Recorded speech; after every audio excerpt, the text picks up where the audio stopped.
Selam aleikum hoxhë, si të veprojmë kur na marrin sysh dhe na shikojnë në arsy me hased? Zotit gëzoft. Aleikum salam rahmatullah, amin, amin. Allah i gëzoft të gjithë besimtarët dhe gjithë njerëzimin.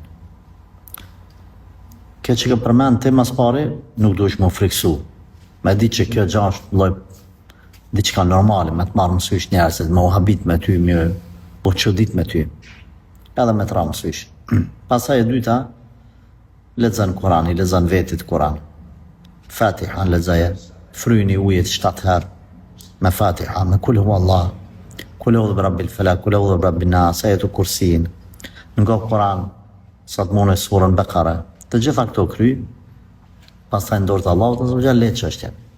Kur ti lexon ujit Kur'an, Fatiha edhe këto sure tjera, pastaj e pin atë ujë, ose lash me atë ujë, por mbështetjen gjithmonë e kete Allahu i lartësuar.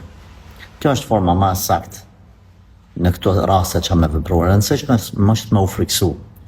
Hiç mos gabon me u friksu, as më bën vezvese. Kjo të shkatërron. Edhe këto e gjen derën më të mirë shejtani për me të pushtu ose me të bë për vete edhe me të nënshtru. Mos e tolero.